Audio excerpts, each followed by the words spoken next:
Hello. Good afternoon. Welcome to this wonderful session on weight regain. My name is Erin Doucet. I'm from the University of Ottawa, and we're very pleased to have a panel of experts today that are going to unravel the mysteries of weight regain for you today. And when I say we, I'm not included in that package, obviously. We will start, and maybe just a few things before we start. We won't be asking questions after each presentation. We'll keep it for the end, so everybody will step up on the podium and we'll have a panel discussion. Every presentation will be 20 minutes and we'll be keeping speakers quite tightly to that promise. And without any further ado, I'd like to introduce Dr. Judy Shiau, who is going to be our first speaker at BAT today. Thank you very much for being here.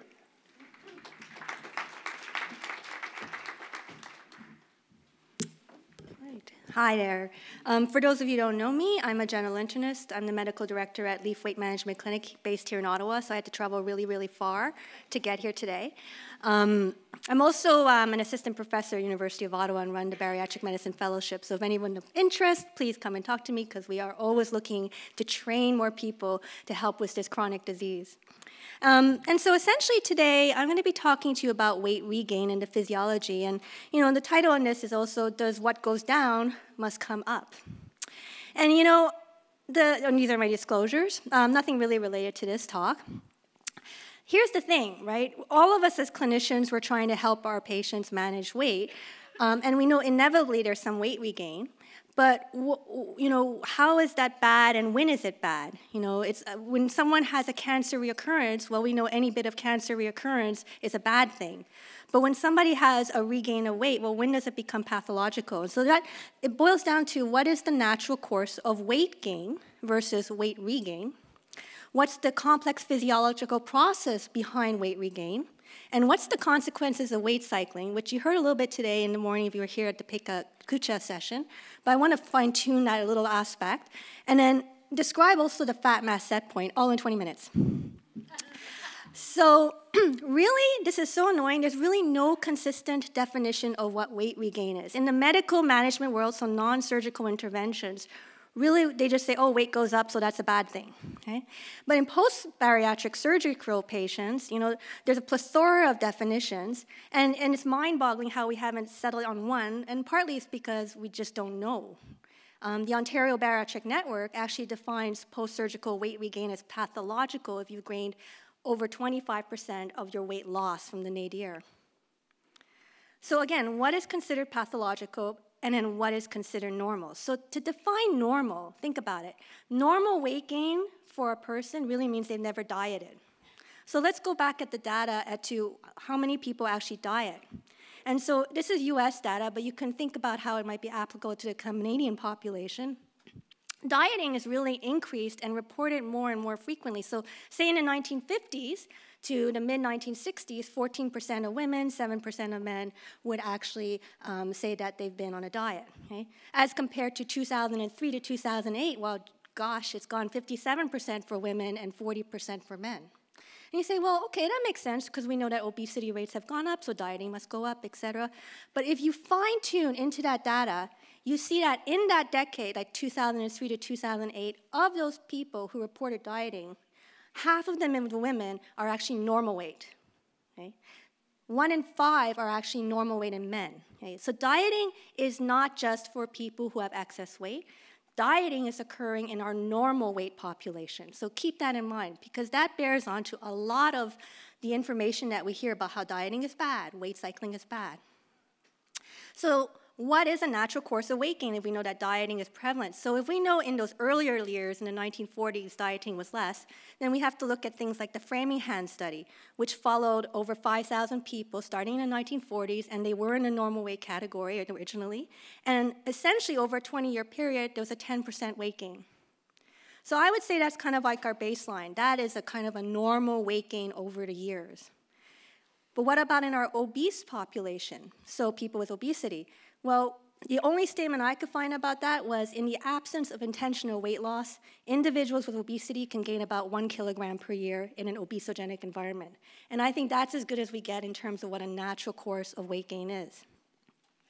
If you look at the National Longitudinal Survey of Youth, so looking actually at young adults from 1990 to 2008, and then at the bottom line is actually normal weight individuals, then the next is overweight, then class 1, 2, and 3. You can see the trajectories going up over the years. And in fact, what happens is people shift from one category of weight to another.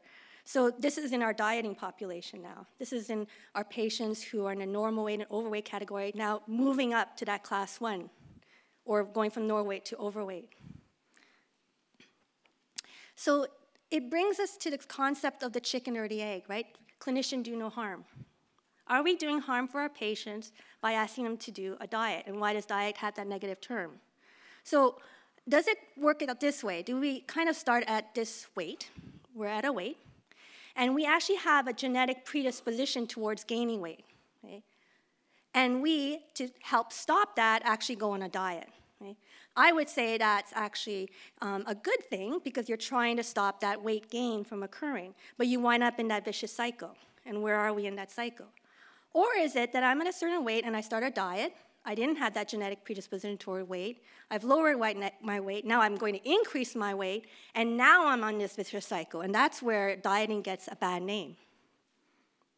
So put it another way, so let's say this is our natural course of weight from year 1 to year 4, and this is what I would expect my weight to go up over time. And then let's say I go on an intervention and I lose weight in whatever it was, and I go from year 1 to year 2, but then by year 3, I've regained the weight back. And then by year 4, my weight is still going up. But what's good about this, and I would say this is not a bad source of weight gain, is that I'm still below where I theoretically would have been. So I would say that this is actually not a pathological weight gain. Let's put another scenario. Let's say I do a program, by year 2 I've gone down, by year 3 I've caught up to where I would have naturally been, and by year 4 I overshoot. Okay? That's what we don't want to do for our patients. We work so hard to avoid that, right? So is this something that we're doing to our patient population? Are we causing this weight cycling and overshooting? Is there evidence that dieting causes weight gain beyond the body weight that would have been attained in the absence of weight loss? And there is. There's studies of long-term outcomes showing that at least a third of dieters regain more weight than they lost. There's prospective studies indicating that dieting during childhood and adolescence predicts future weight gain and obesity. And that brings us to the concept of weight cycling.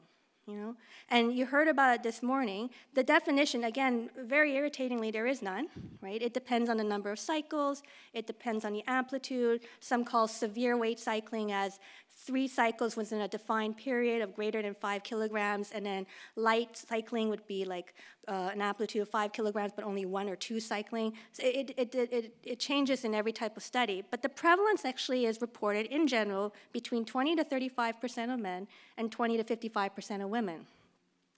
And you hear these things in the news. Weight cycling is bad. People are dying from this. Therefore, they shouldn't go on a diet. So what is the risk on future weight gain and CVD risk? It boils down to who is being studied. So if we look at who's being studied, if I'm at a higher BMI category and I weight cycle, it tends to be that I'm just following my normal trajectory. But if I'm at that lower BMI category, a normal BMI category, I'm actually lean to begin with, I'm doing damage, right? So remember, there's a high percentage of the population that are dieting, and they don't need to, and in fact, they are causing that chicken or egg scenario where that dieting is pathological, and they're actually overshooting, and they're going beyond what their trajectory could have been. How do I can prove this? Well, there's a number of studies that looked at weight cycling in normal weight humans. Okay? And probably the one right in the middle that says Keys et al. Is the Minnesota experiment. I don't know if any one of you know about it, but it's essentially post-World War II, and the 32 volunteers actually got sequestered for a 24-week period on a semi-starvation diet and lost 25% of their weight. Right? And then they went through a refeeding period, and guess what happened? They regained weight and they overshot.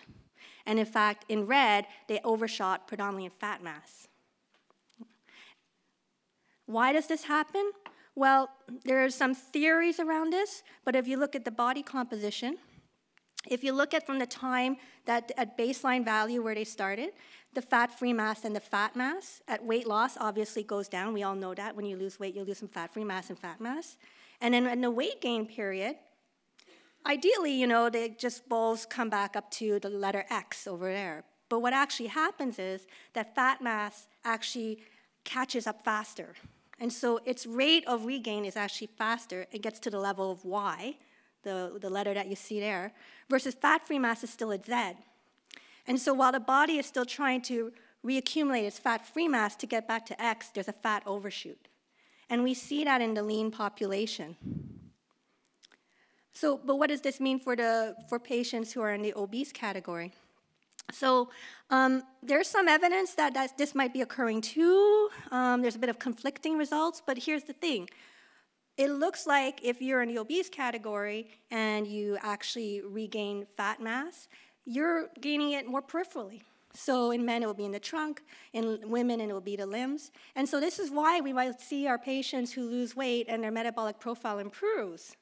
And then they regain the weight, but their metabolic profile is still pretty good, right? Because they haven't reaccumulated that fat mass in the visceral adipose tissue. So the weight cycling that we see, and including, I think, the report that was made this morning, and the bad things that we see in terms of cardiovascular and renal disease and metabolic syndrome outcomes and insulin resistance, all of that data actually comes from the normal weight population. Those are the patients or the people who have negative dieting experience. And so essentially, if they're at a certain level of risk factors and they're cycling, there's a drift, and the drift goes upwards, and you get worsening of that metabolic profile. So we all are very familiar with the physiological responses to weight loss favor weight regain. I think all of us have been to many talks here and know about the hormonal signaling, the hunger and desire to eat. I wanted to focus a little bit more about the changes in energy expenditure. Total energy expenditure, just to remind you, is a combination of resting energy expenditure, thermal effective feeding, and then active energy expenditure. And these are measured through studies for total energy expenditure, doubly labeled water, or indirect calorimetry with resting energy expenditure. And then the concept of adaptive thermogenesis is that the measured resting metabolic rate is actually worse than what you would have predicted for the body composition, which is typically calculated. So what happens? How bad is it? This was a study done in the 1990s that looked at both lean and patients in the obese category. It's pretty amazing how they did this, but they had a group of people who went through a 10% weight loss, and then they had a group of people who went through a 10% weight gain, stayed there for a little while, measured them, got them back down to their initial weight, then they went for a 10% weight loss, then they went for a 20% weight loss, and then they measured what happened to the metabolic rate. And so, not surprisingly, with the 10% increase in weight, there was a 16% increase in total energy expenditure. With the 10 or 20% weight loss, so it didn't get worse with the 20% weight loss, there was a 15% decrease in total energy expenditure. And this is tremendous. So if you have like a person who's on 2,500 kilocalories a day, you know, that works out to a 375 kilocalorie difference in their day. But that's short term. Those were, you know, studies done over several months for every phase of weight. What about long term? And I think pretty much everybody knows about Biggest Loser. If you don't have a TV, you can YouTube it, I'm sure. But Biggest Loser actually was one of the first to show that this persistent metabolic adaptation continues years later. So it's 6 years. So actually after the competition, the metabolic adaptation was 275 kilocalories, but by 6 years, it was almost 500. And if you look at the actual weight regain, it was predominantly in fat mass. So, you know, it comes to this concept of how fat mass kind of, and it correlates with, the regain of fat mass correlates with the metabolic adaptation. And so, you know, you kind of think, oh my God, we're doomed. How are we going to even solve this problem? Right? You go through the extremes of a Biggest Loser program, and here we are 6 years later with this horrific metabolic adaptation. Well, Biggest Loser actually had a publication where they compared it with gastric bypass. And in this case, they matched as best as they could patients with respective percent weight loss. So at 7 months, Biggest Losers had lost 35% of weight. And this, it's interesting, the Rouen-Y patients actually lost weight slower. But at 12 months, they were almost there. They were almost at the 30% weight loss. If you look at the metabolic adaptation, so at 7 months, for the Biggest Loser patients, it was negative 400. For the Rouen-Y, it was negative 200 at 6 months, but by 1 year, it was gone. Right? This is why surgery is still one of our most powerful tools for weight management for our patients. Okay? It is one of the reasons why. And it boils down to this kind of fat mass set point, the relationship that wherever your weight is, it's like an elastic. It's always trying to drive you back to that. But if we have these stronger tools, then my goodness, we can do a lot better for our patients. I just wanted to give you an example of this kind of set point theory. I see it over and over in my clinic. So we do behavioral programs, we do meal replacement programs, we follow patients pre and post bariatric surgery. This is the journey of one woman. I'm not going to go into details of her medical history, but she actually did the full meal replacement program in 1996. She was one of the early ones in Ottawa. And at that point, her weight was 292, and she went down to 264.5 pounds, which was essentially a 9% weight loss. Not very typical. Typically, we'll see like 15 to 20%. And if you were here earlier on and you heard Dr. Harper's talk about all the muscle biopsies and the mitochondria, et cetera, this is a diet-resistant patient. So, years later, in 2008, she comes back, and her weight is now at 379. She goes for Rouen-Y. At the 2-year mark, she's at her nadir. She's at 240 now. She's lost 36% of her weight. By 2012, she's weight regained at 291, which is essentially 36.7% of the weight that she had lost, so therefore this is pathological weight regain. We put her back on meal replacements, and we bring her back down to 269. So now she's at 20.9% of the weight that she had lost from post-surgery, so she's no longer pathological. But we had to go to the point of going back on meal replacements. And since then, we've been continuing on with behavior modification, partial, full meal replacement strategies, et cetera. Her current weight is 270. We've tried pharmacotherapy. She wasn't able to tolerate it. So this is pretty much where we're at. But I wanted to point out the following. Here we are at 270, 3 decades later. And this is where we were when we did the program way back. This is her set point. So the take-home points, dieting and weight cycling are not limited to those who have obesity. There's a high prevalence of normal weight individuals who are dieting, and this is not good. Like if you have somebody who says, I'm going to diet for the wedding, stop them. Okay? It's horrible. Okay? There's pathological weight regain in the normal weight individuals, and we see that, and we see that with weight cycling, and it will wind up being like not just excess weight, but eventually metabolic disturbances. And then bottom line is, helping our patients who are in the obese category, we are doing good. Okay? So we shouldn't be afraid to do the jobs that we're doing. We're actually doing a good thing. And then treating that fat mass set point, which is consistently trying to add on whatever tool it is that we need to add on to help push that set point down. So the answer, does what goes down must come up? Well, I would say what goes up must come down. And that's what we're doing for our patients.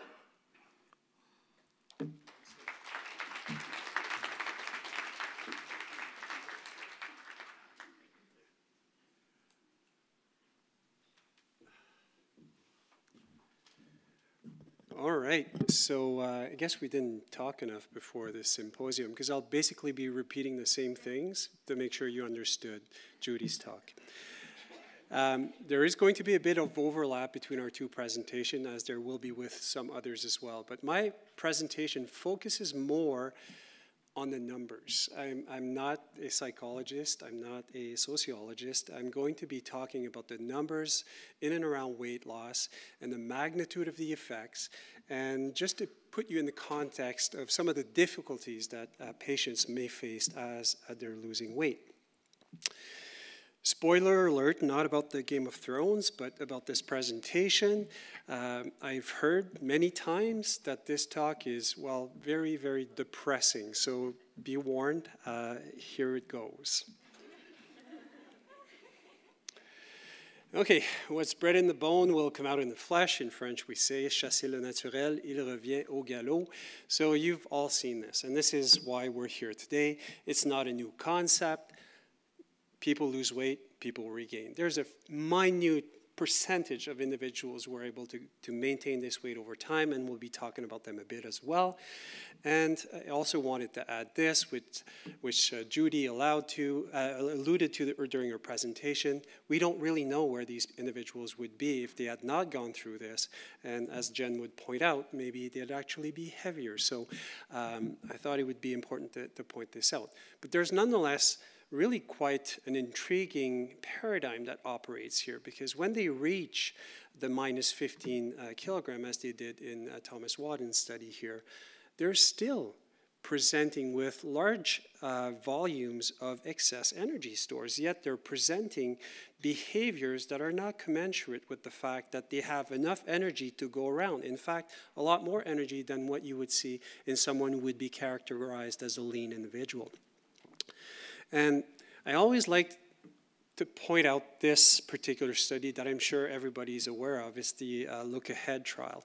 And I remember presenting the Thomas Wadden study before, and my phone's ringing. I'm sorry. It's a good thing it's on mute.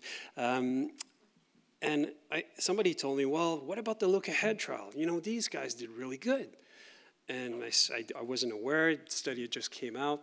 So I went back and started looking at it, and I'm like, wow, this study must first cost a fortune because of all the stuff that was being done. So if you look at what they're doing here, and if you look at the actual weight gain curve, so this is basically two groups. One group was getting the intense lifestyle intervention, and I've briefly summarized what they were doing with that group. So basically, these are the all-stars. You bring in the all-stars, so psychologists, physicians, nutritionists, exercise specialists, and they're seeing these people during the weight loss and for 8 years, intensively. And what you get as a result down the road is that there's not even a significant difference in the weight of these individuals 8 years down the road. And as far as the metabolic outcomes, it was the same thing. And most of you know that this trial was terminated at year 8. So it brings a lot of questions to mind. What's going on? You know, why is... Even when you put, it would seem that if you did this with somebody who didn't struggle with weight, that they'd be losing tons of weight, whereas these individuals are hardly managing to keep the weight that they had lost. So it brings us to asking questions about, you know, what's going on about the energy in, the energy out, and this is really where my talk is going. So how many calories are we actually losing, and what's the drive to eat? What's happening to appetite as you're losing this amount of weight? I called it the weight loss gap. This is not my terminology. It's been coined by many others as the energy gap and so on and so forth, but for the purpose of today's presentation, we'll refer to the weight loss gap. The most common side effect of weight loss, and this, you know, you'll see it in all trials. If you lose weight, you lose mass, your energy expenditure goes down. And that is proportional to the amount of weight that you lose. You lose more weight, you lose more energy expenditure. It's pretty straightforward. And all components, resting, thermic effect of food, as well as physical activity energy expenditure. And we did this systematic review a while back, and dietary-induced weight loss was about a 20 kilocalorie drop in energy expenditure per kilogram. And this is, you know, this is not rocket science. We've known about this for a very, very long time. But yeah, a lot of people fail to acknowledge this, because it means that if you're losing energy expenditure as you're losing weight, then you have to adapt behaviors in a commensurate fashion to make sure that you maintain energy balance at a lowered rate. Pretty simple math, right? So, and as you well know, and this is kind of, you know, I would say some of the stuff that preempted the study that was presented by Meredith Ellen Harper this morning. This is a study about the resistance to slimming and weight loss and energy expenditure, which was done kind of a while ago, 1975, by David Miller. And what they basically did, and we know that there's other people that have done ward studies like this one, but they basically locked up women in a farmhouse for 3 weeks, controlled everything, because some of these individuals were claiming that they could not lose weight. So you measure everything in and out, and you see what happens. And what they realized is that if you look at this graph, you look at the number of subjects on the y-axis, and you see that some individuals, after 3 weeks, without very little weight loss, their energy expenditure was down by 45%. And if you do some quick calculations, I'm pretty sure you guys know what resting energy expenditure looks like on a daily basis, 1,500 to 2,000, let's say. Take out 45%, what's left, right? What's left is the energy deficit that you started with when you started with the energy restriction, meaning that some individuals may actually not lose weight very quickly at the onset of a weight loss program because of some of these adaptations, whereas some individuals may not experience some of these effects. And overall, you do see. And over time, we've came to call this metabolic adaptations, or what is called greater than predicted decrease in energy expenditure. This is a study dating back to, well, it dates me personally, when I was doing my PhD. And what you see in the triangle is the actually measured energy expenditure in men and women before and after a 15-week, 700 calorie a day energy restriction. And what you see in the circle is the actual measured energy expenditure. Sorry, I said the measured upstairs, but the upstairs one is actually predicted. So you see that very early on, within 2 weeks, energy expenditure is down by more than what you would calculate if you had predicted it. Week 8 was even worse, and you kind of see a dip upward near the end of the program, and that is likely explained by the fact that by this time they were no longer on an energy restriction, so they started eating food as they were before. But just to say, or just to illustrate that, you know, there's something going on as you're losing weight, that your energy expenditure is going down at a greater rate than it should expected on the changes, as you could expect from your changes in body weight. We're obviously not the only ones who've done this. I've adapted results here from the study that was just presented by Judy. And what I want to highlight with this one is, this is the long-term follow-up of the Biggest Loser episode, and we have the author in the audience, which is kind of cool, so hopefully I won't screw up my explanation here. But in the end, what you're seeing in the blue line is, again, the predicted decrease in energy expenditure. The orange line is the actual measure of energy expenditure. And we're showing the same thing, or we're seeing the same thing here as we saw in the previous study that I showed you.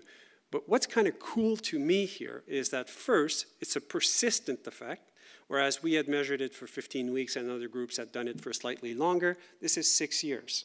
That's the first observation.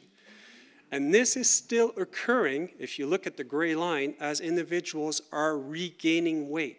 So individuals are in positive energy balance from 30 weeks onward, but yet this phenomenon of adaptive thermogenesis is still occurring and likely not subsiding even if they had reached almost their initial body weight, which is kind of scary when you look at it. And so, you know, the jury is still out for me as far as whether or not this is a permanent thing, so we could actually discuss this as a panel after. But there is evidence to show that, you know, the depression in energy expenditure following weight loss seems to be kind of somewhat permanent. What about the other aspects? And this is where, for me, it really gets quite cool from a physiological standpoint, I must say. So this is what occurs, and this is a reliable study, but from a different angle. I've talked about resting energy expenditure up to this point. This study measured adaptation not from the resting point, but from the physical activity perspective. So what you're seeing in the lightly shaded gray area is where energy expenditure should have been. This is where it should have been, and this is PAA, so physical activity energy expenditure. This is where it was, and this is the adaptation. So not only does your resting go down quicker than it should, your physical activity is also suppressed. And this seemingly is unconscious in individuals. And this is one study to show it, but there's reviews that have shown similar patterns in other studies. So what I'm saying is, if you put someone on a diet, oftentimes they become sedentary, but they don't do it on purpose. It simply sort of happens. But I'm not aware of anyone who's actually put the finger on some of the mechanisms that could occur or could explain this phenomenon. One of the, I would say, this one is forgotten from most of the research that I've read because it's hard to measure. TF is likely one of the factors that could also explain the attenuation of weight loss that you see with dietary interventions, simply because you know what TEF is, right? Most people say, well, you know, TEF is 10%. Let's not worry about anything. It's 10% if your weight's stable, right? That's the cost of food management. But it's directly related to the amount of food that you have. So if you cut your food in half, you've cut your TEF in half. And if you cut your TEF in half and you started with a 500 calorie a day restriction, it has likely a severe impact on the magnitude of the deficit that you started with. Similarly, if you go into a weight-reduced state, you're eating less food for the remainder of your life, unless you're doing a lot of physical activity, which means that you'll be having to fight this reduction in TEF for your entire life as well, simply because you're managing less. Whether or not there's adaptation, so if you're burning even less than you should be, that, again, is the jury, I would argue, is still out on this one. And I'm really looking forward to somebody doing these studies, but measuring TEF for anyone doing these studies is actually quite hard to capture. Okay, so on the other side, appetite. So are there adaptive changes in appetite? So are we more hungry than we should be as you're losing weight?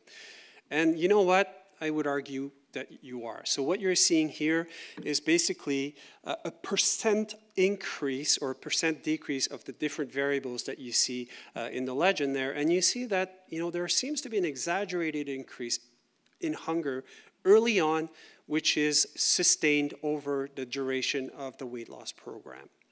That's our take on it, and it's one of the studies. This is another study from basically the same cohort that I showed you earlier, a study where we were with all the good intentions in the world. What we wanted to do here, we got people to lose weight on a dietary intervention, and then we said, we want you to lose more weight because we think it's good for you, like, you know, being naive that you are at that age.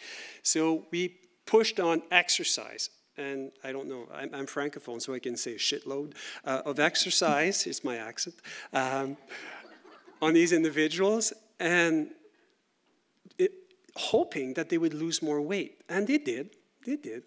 But in the end, they lost 1 more kilogram.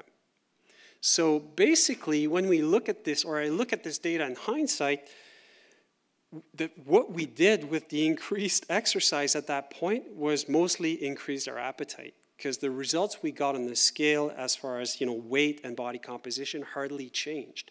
So it seemed that we had reached some sort of resistance to lose weight.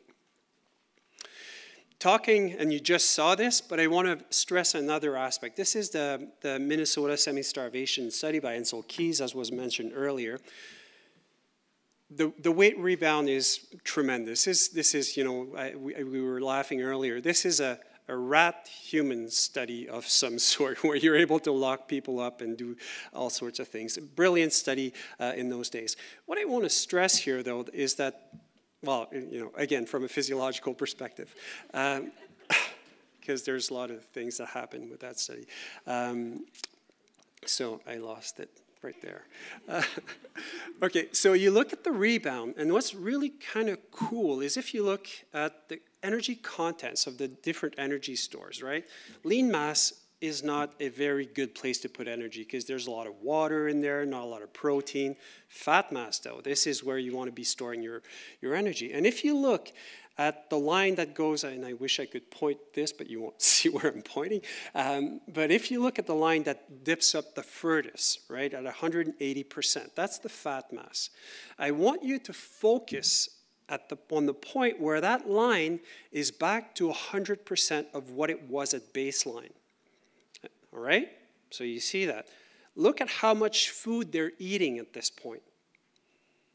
About 165% of what, almost double what they were eating before. So when they had completely replenished their initial fat stores, there's still almost a doubling effect on energy intake. Likely, and then again, I think the verdict is not completely out on this, but it might be that lean mass is one of the culprits here, because that hyperphagia seems to subside once lean mass is back to its 100%. But the price to be paid, obviously, for this is to have excess fat mass in return. One of the things that's really hard to do, at least for me, and for the longest time, and I've said this before, I was so happy when I saw this particular study, because it's hard to know when you're doing appetite research what the drive to eat really is as you're losing weight. And this particular study, what they did, which I thought was brilliant, is they used a medication that blocks the absorption of glucose in a nutshell, which kind of does a covert manipulation as far as dietary restriction is. So basically, you're in an energy deficit because you're losing glucose through urine. Your brain doesn't know because you're eating the same thing, but there is an energy deficit occurring. And with this, what the authors did is they calculated the expected weight loss versus what was actually measured, and then calculated something else, which I'm not sure I understand, and came up with this magical number that for each kilogram that you lose, your energy intake drive will go up by 100 calories per kilogram. So when you start doing this math, above baseline, I must add, above baseline values, right, before weight loss. So when you start doing this math and you multiply the kilograms, you quickly come up with the value, well, if you lose 5 kilograms, you might be hungry for 500 more calories than you were before. So that's your struggle. And it's quite the struggle. And this, whether or not this would be a linear relationship if you lost 10, 15, 20, 25 remains to be debated. But it still illustrates some of the challenges that you may have as far as facing increased appetite as you're losing weight. Making things difficult. So what's going on here? What are the underlying factors? Again, not going into the details. All the peptides, they're going in, you might say, the right or the wrong direction, but they're going in a direction so the periphery is constantly telling the brain, despite the fact that there's no urgency, because there's still enough energy stores, it's telling the brain, eat. And what was kind of interesting with this study was the first one to show that this seems to be a persistent effect at least as far as 1 year down the road. Making things more difficult and probably more fun as well. And by fun, I'm talking here about the hedonics of feeding. So this is some of the studies, the cool stuff that we can do when you're a university professor and you have the ideas, and really bright students, brighter than I am. Jameson, I don't think, is here today. So he started wanting to test stuff like olfaction. What about olfaction? Because it plays, retroolfaction plays a huge role in palatability. So does it change? And we were able, with a few studies, to show that it does. You deprive individuals, all of a sudden your threshold for smelling is actually better. You can smell pleasant and unpleasant, I guess, stuff at lower concentration in the room, which means that the intensity of flavors is actually increased for the same food. You do the same thing with palatability, and you see the same thing. The same food or the intensity of tasting is increased with weight loss. So the overall hedonic experience that you get from food as you are losing weight and after you've lost weight, apparently, because it seems to be somewhat of a persistent effect, is improved. So, and then you have to be, as a dietitian or a professional, what you're trying to do is you're not directing people toward chocolate, I'm hoping, although chocolate can be sometimes good, but when individuals actually are exposed to these foods who are likely more favored by them, and I mean by them everybody, the experience becomes better, goes into memory, craving might be changed, and so on and so forth, adding to the difficulty again of all of this. And this is from a recent thing that we published where, so you put everything together looking at this, and what I think you see is initially, and this is a graph on compensation. I don't know if you know what compensation is. So compensation is if I put you on a caloric restriction of 500 calories on a daily basis, and you're losing 500 calories of energy stores on a daily basis, your compensation is 0. If it's 100%, you're losing 0. So you're eating or you're moving less for 500 calories. And the opposite, you know, if you're negative compensation, it means that you're doing more than I prescribed to you. So what I'm showing here, and where I think we went wrong with a lot of things that we've done with exercise or with diet, we've assumed efficacy with very short trials. And it's like I said, I think at the beginning, if you are doing this for long enough, nature will retake its right. And you see a partial erosion with time of behaviors that were initially there to fight off some of these biological adaptation, if I can use that terminology. And with time, compensation seems to hover around 0. And which, again, is not news. I'm just putting numbers on a lot of stuff you guys already know. If I were to put numbers on this initial gap that I gave to you, this is what it would look like for me. Maybe a bit exaggerated, but I'm not sure it is. I'm not sure it's that exaggerated that this would be the fight that you'd have to take on if you want to be successful in the long run. So about 120 calorie gap on a daily basis per kilogram that you lose. So you choose your fight, right? So realistic weight loss expectations, realistic goals, when you can educate individuals, and again, we'd have to test these numbers to make sure they're accurate, obviously, but it seems to me that with what we have, it actually would be very reasonable, especially looking at the rate of weight regain. I added this because, you know, people tell me it was a depressing talk, so I'm trying to give it a positive twist. I don't know if it'll work, but I'll try. Okay, so this just came out. It's actually a very nice analysis or reanalysis of the National Weight Control Registry. I don't know if you guys are familiar with the National Weight Control Registry. Papers published in the late 90s showed that tremendous volumes of exercise, very low caloric intake. Those were the studies. Caloric intake was self-reported in those days. This particular study, what you see is the WLM are the weight maintainers, weight loss maintainers, had lost on average, I think, if I remember correctly, about 60 pounds, maintained it for at least 5 years. So this is from the National Weight Control Registry. The OC are individuals living with obesity, and they're the controls for this particular trial. So what is striking to me? Well, two things. The weight loss maintainers have the same energy expenditure as the individuals living with obesity. Both groups are weight stable, meaning that both groups are eating the same amount of calories. So it becomes really quite intriguing at that point whether or not, what's being regulated here? Is it because they're doing a lot of exercise that they're able to maintain their weight loss? Or is it because they're doing a lot of exercise that they're able to eat a lot and their hunger is abated? So it makes them more satisfied. Either way you look at this, it's still a, you know, I used the word before, I won't use it again, it's a lot of exercise. And I don't know if it's feasible, but from a mechanistic point of view, or even from a trial point of view, it'd be interesting to try to get into this. And there's another very recent report that was just published, meta-analysis, looking at there's also hope when you look at manipulating food so it becomes more satiating. So in the end, if you ask me, I think that we will, and I probably will stop my talk because I'm over time here, I don't think we'll be very successful for as long as we're not able to silence the periphery.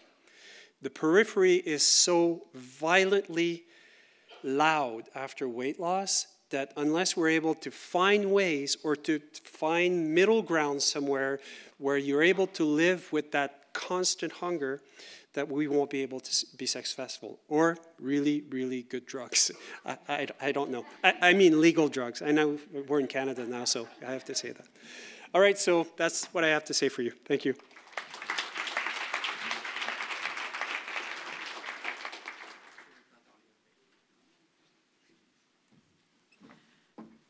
Perfect little segue to managing appetite.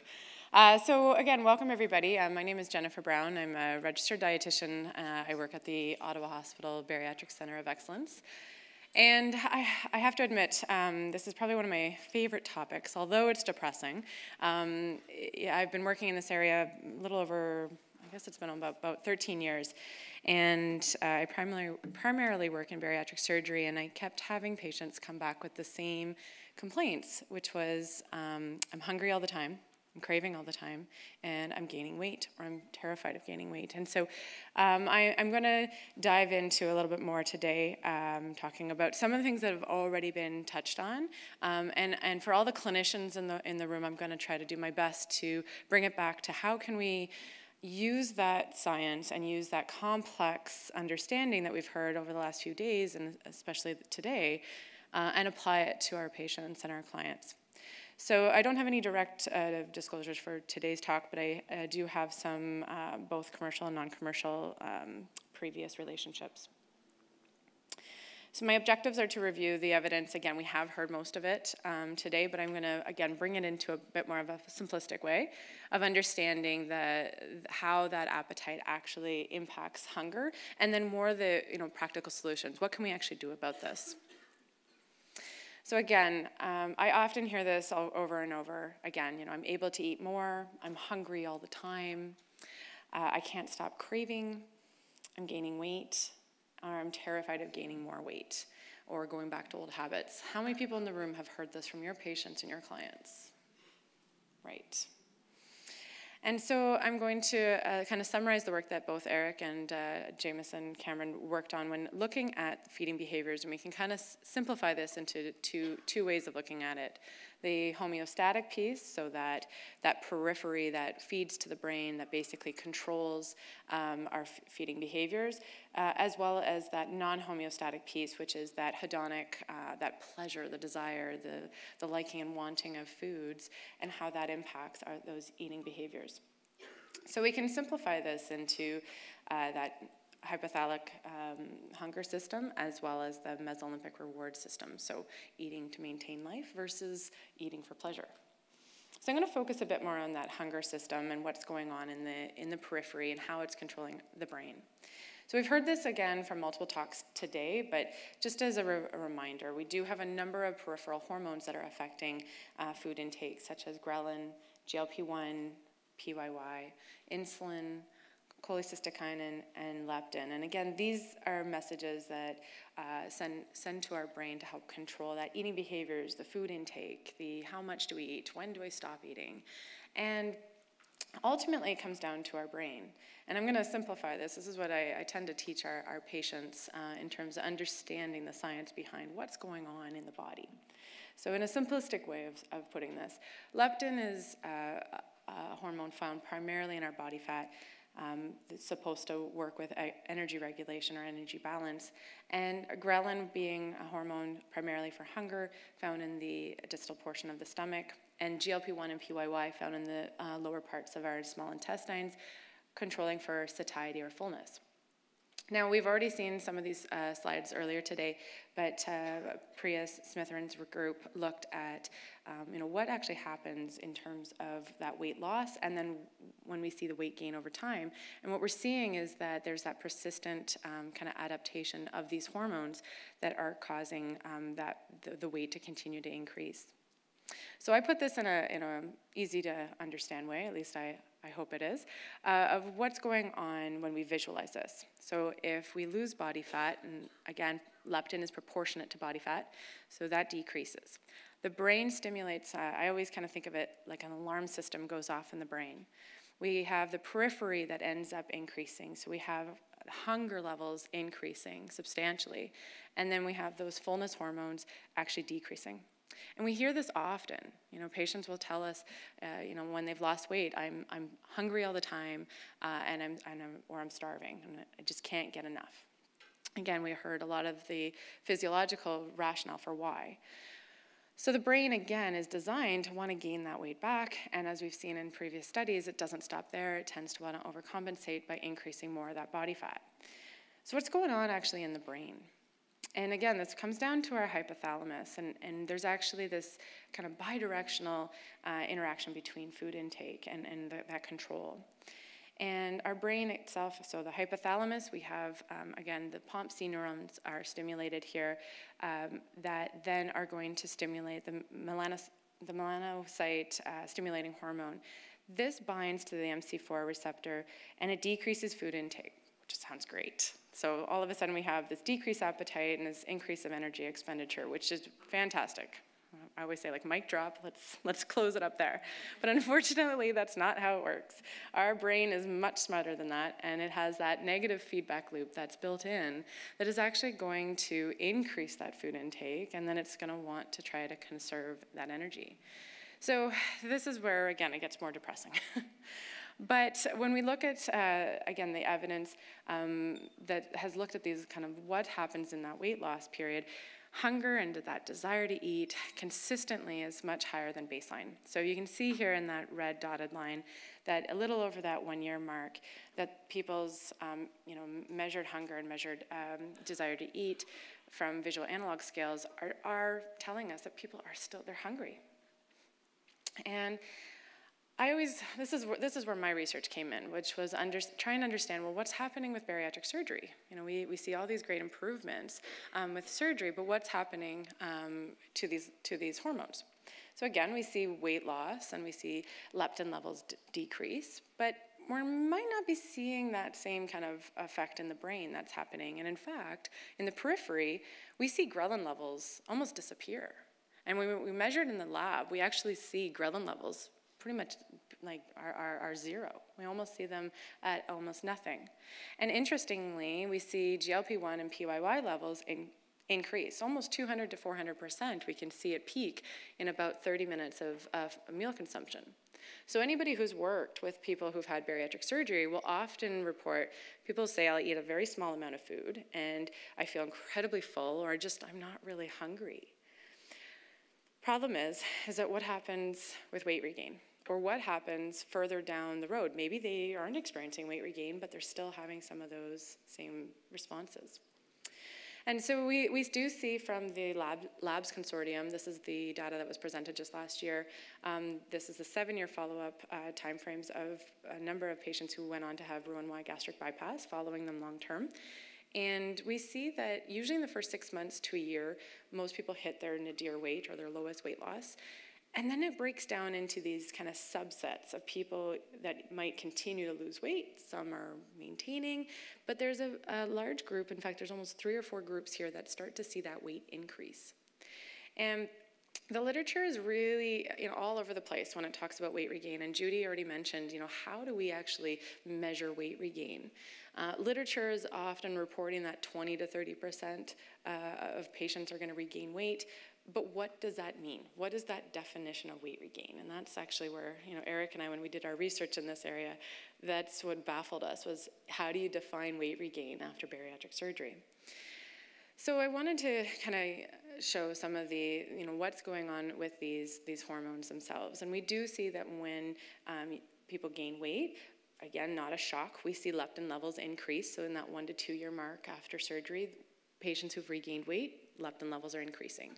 In our unpublished data so far, we found the same thing. We compared people who have maintained weight compared to people who regained weight. And I looked at both low and kind of high weight regainers, and they both had increased leptin, which is not a shock.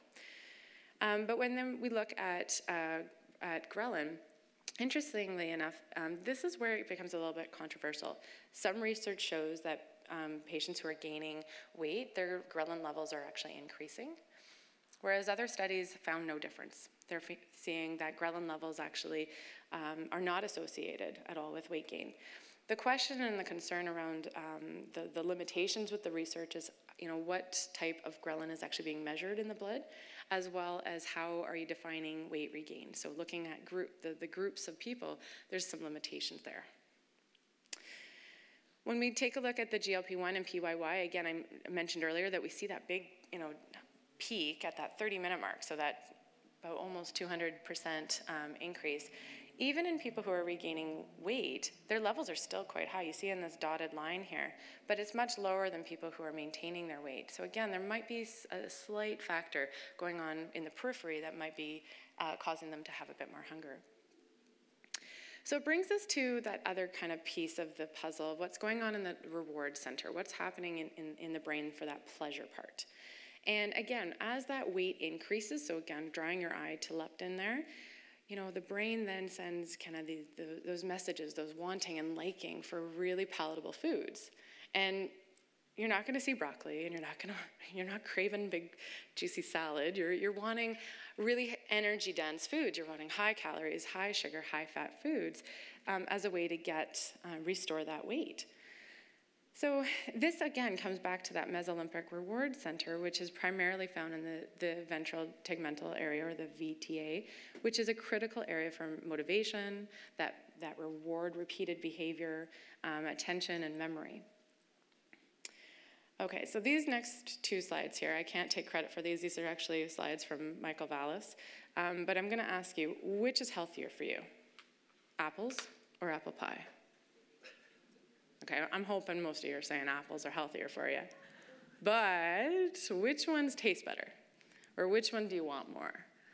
Well, most people are probably going to say the apple pie, except if that executive function part of your brain is telling you that the apples would be better, because that prefrontal cortex part of your brain is that decision making. That's your problem solving area of your brain that tells you, you know, that the healthier option, the long-term benefit for your overall health and digestive system is going to be those apples.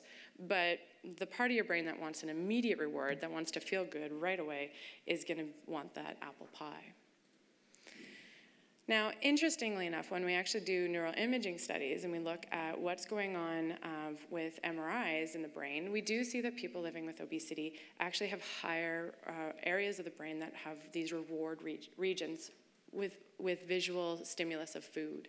And the tricky part is again, these have been confirmed with the neuroimaging studies, is that inhibition or that control factor is lowered. So people are more susceptible to hunger, they're more susceptible to not having that full sensation. And this has been seen as well in surgery. In fact, MRI's studies that have looked in the surgical samples, so people after bariatric surgery, they found that those who had better weight loss actually were able to resist a lot of those food cues. Now, our own research looked at restraint eating, and we actually found that people who were maintaining their weight had a much higher dietary restraint than those who were gaining the weight back. And when we looked at the liking and wanting of sugary or different types of foods, we found that implicit liking was much higher for high-fat sweet foods in people who were regaining that weight. So when we kind of get back down to the physiology that Eric has already talked about, this energy in, energy out, or those messages that we often hear in the media and people are still saying is eat less, move more. We need to stop that, and we need to understand that there's so much more going on, and our patients need to understand that it's not their fault, and there's other things contributing to this. So our brain being the primary area, understanding that there's genetics, the environment, medications, both the gut periphery as well as the microbiome, which has a huge role that we, again, are learning more about. Our body fat, as well as the palatability of that foods that are all impacting that area of the brain that is controlling our weight. So all that to say, it's quite complex, right? Now, what's the practical piece of this? What are the take-home messages that we can use with our patients? Now, when it comes to eating and nutrition, I think the tricky part is that there is no one best way, and there's nothing that, there's tons of research out there, but we need to individualize it to our patients, and we need to figure out what will work for them at that time of their life.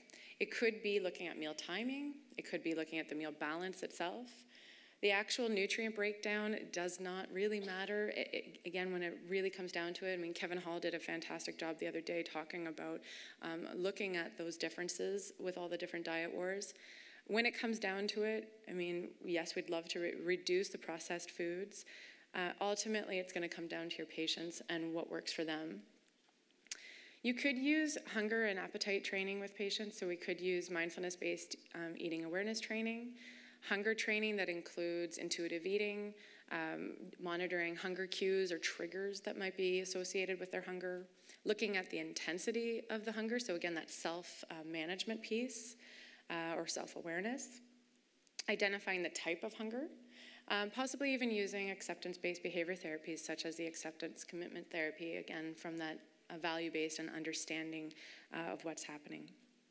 I often will use kind of this analogy with patients around hunger training, is to get them to kind of think about, from the course of the moment when they wake up in the morning to when they go to bed, what are some of the difficult times of their day? What are the days where they feel the hungriest? Or is there a time of the day where they notice that they end up eating more, or they're more susceptible to higher calorie foods? Or maybe it's just a matter of asking, what are the types of foods you're craving? And you might end up seeing kind of an area of that graph that people are more prominently kind of indicating. And so that's where we might problem solve and figure out, can we develop strategies to help reduce the problematic area? JP Chaput did a fantastic job earlier today about really understanding those other factors when it comes to food intake. I mean, it could be stress. He highlighted all the importance of sleep, so I think everybody after today needs to go have a nap. It could be our sedentary behaviors, it could be mood. And I like to look at this as kind of like an iceberg approach. And so what we see on the surface, we might have somebody who's coming in and they're saying, oh, Jen, I'm eating so much food, and I know I'm not eating the right foods, and I'm eating out all the time. I just need to get back on track. Tell me what to do. Well, unfortunately, that's not what we want to focus on. We want to understand, what are the root causes? What's going on kind of under that iceberg? Maybe they've had a back injury. Maybe they're under a lot of pain, or we're seeing changes in their meal timing. Maybe they've gone to, a change in their job. Maybe they have elevated stress, and as a result of all of this, they're not sleeping very well. Well, starting off with, food and diet changes might not be the best option. We might want to actually approach these other areas before looking at food. I often will use kind of monitoring hunger and appetite with patients and say, well, why don't we start tracking, your stress level or your sleep? Or, you said to me that you're dealing with a lot of pain. Why don't we track what your level of pain is like on a 0 or on a scale from 1 to 10? And, in this example here, you've got somebody whose stress is, a 9 out of 10, their sleeping is poor, their pain is high. No wonder their hunger and appetite is going to be elevated. So if we can focus and getting away from focusing on weight numbers and that weight loss, and getting people to shift that focus onto some of the things they have a bit more control over, now all of a sudden gives them that self-efficacy to be able to do all of the lifestyle, the habits, whether it's medications, whether it's behavior therapy, whether it's nutrition or exercise. We can now put that all together. So this is just an example that I often use with our patients around kind of, again, understanding those weight trajectories. And again, Judy alluded to this already today about, what goes up comes down, or what goes down goes up. But this is what I see all the time. People after surgery, they're gaining that weight and they're terrified of that weight going up more. What they're really scared of is going back to before their surgery. And what I always want to try to show them is that your weight never would have stayed at that black line there. It never would have just all of a sudden stopped over those many, many years afterwards. It would have continued to go up. And so when we put it in perspective, and we can actually do those calculations with patients, they might not be 100%, but they do give patients an understanding that they actually might have lost weight compared to where they could have been if they had done nothing at all. So getting that focus away from just those weight numbers and focusing on, individualizing the care, understanding the why behind it. I've started to build all of this kind of understanding of weight gain and the physiology of what's happening in the gut and the brain. I've built it into a weight regain course in our hospital, and patients often tell me it helps to reduce that shame and blame, and they wish they had known it much earlier, regardless if they were having medical or surgical interventions. So that education, I think, is key. Addressing and understanding the barriers that people are having that's impacting their appetite and their hunger, empowering them to look beyond just weight loss and numbers, and focusing on having a healthy relationship with their food, their eating habits, as well as with their body. In the end, this is quite complex, but I think we can, again, help to set those expectations, but for both us as providers and as well for patients. So thank you very much.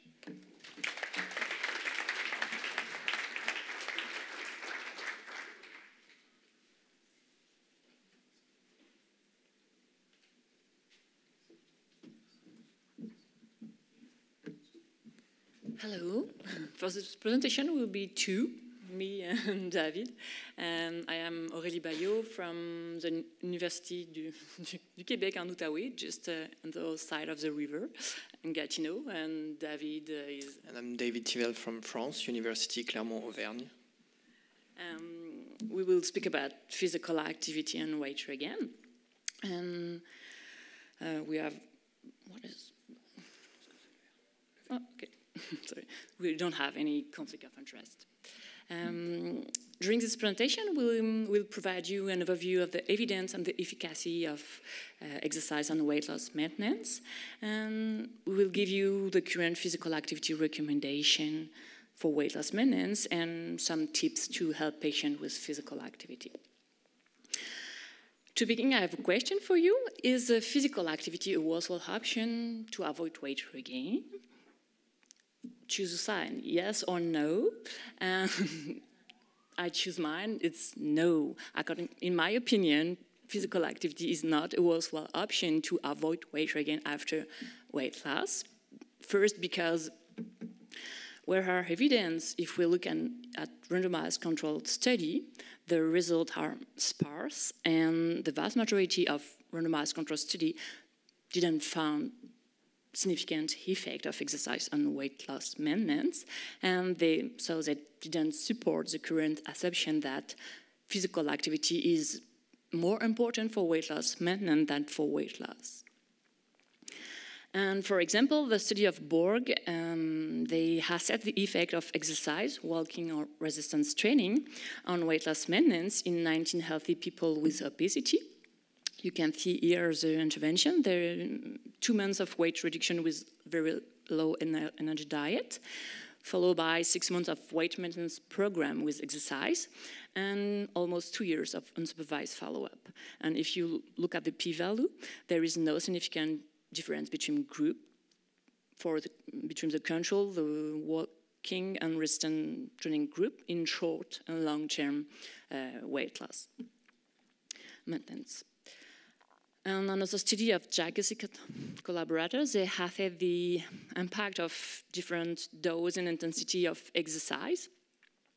They randomize obese women in 4 different groups according to different dose and intensity, as you can see here.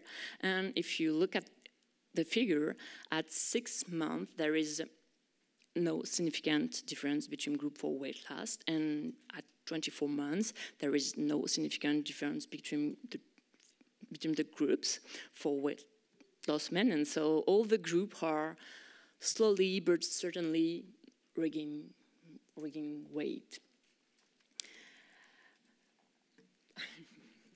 Well, so it seems that I have to advocate for the yes. So, well, if you actually look at all the observational studies, some of them, and I would say most of them, find a significant relationship between exercise, physical activity level, and I should say the level of performed exercise, and the weight loss maintenance. So it seems that yes, there is an association between the level of physical activity and weight loss maintenance. And this is a study Eric has been speaking about already. It's the National Weight Control Registry.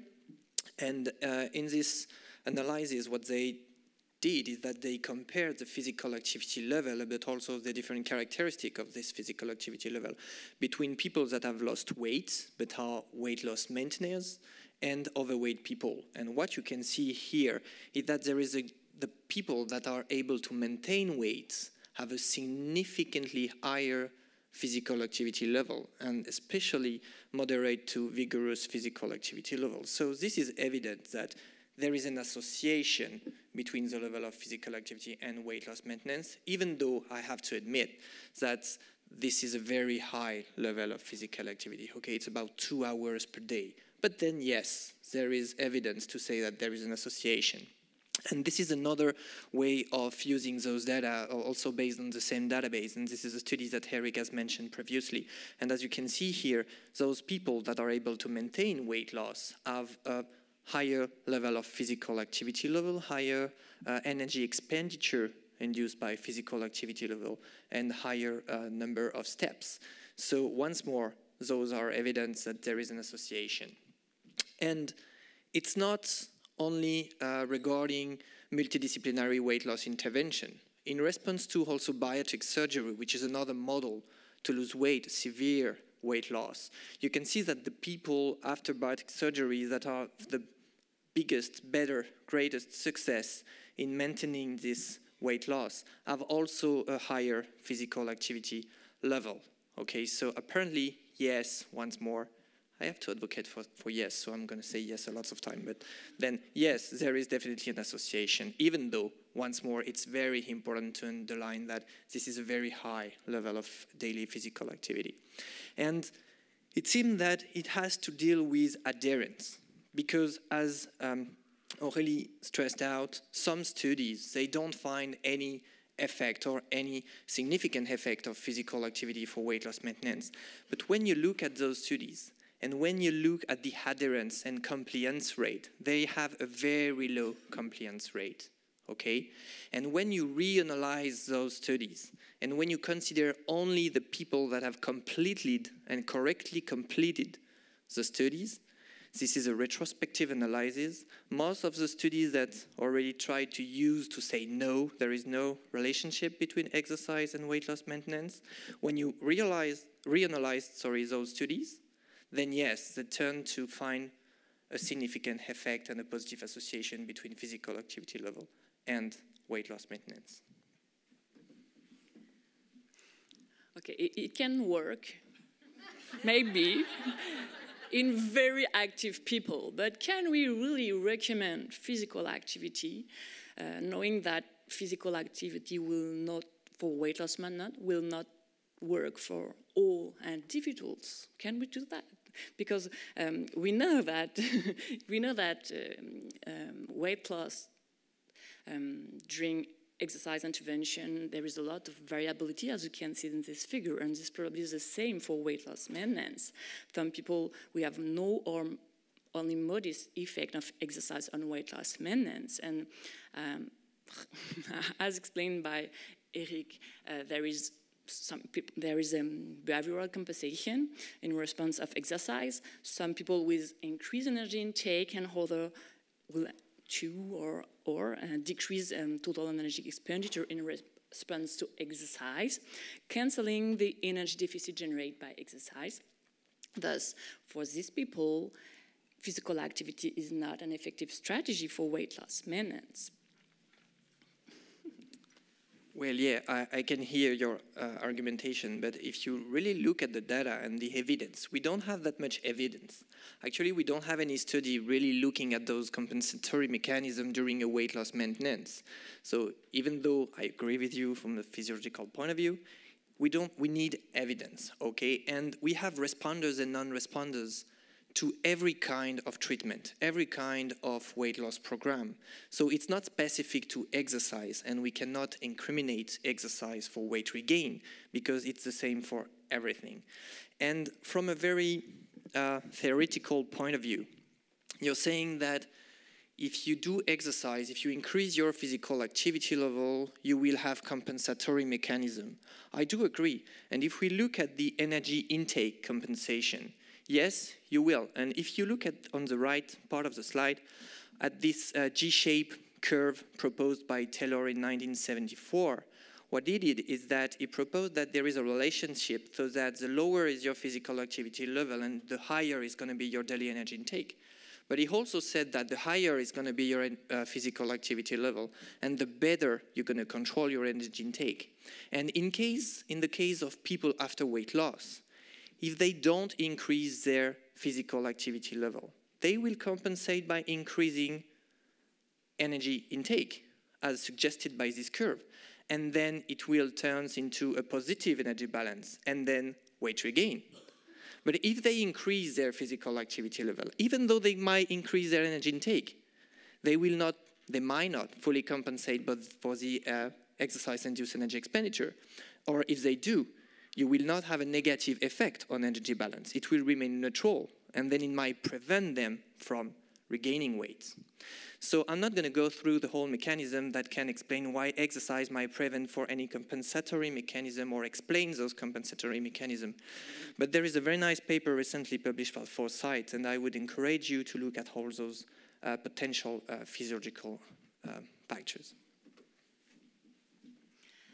Thank you. So theoretically, it can work, but if we look at evidence-based recommendation for physical activity, experts promote 150 minutes per week of moderate to vigorous physical activity for health benefits, but they also recommend 200 to 300 minutes per week of moderate vigorous physical activity to prevent weight gain after weight loss.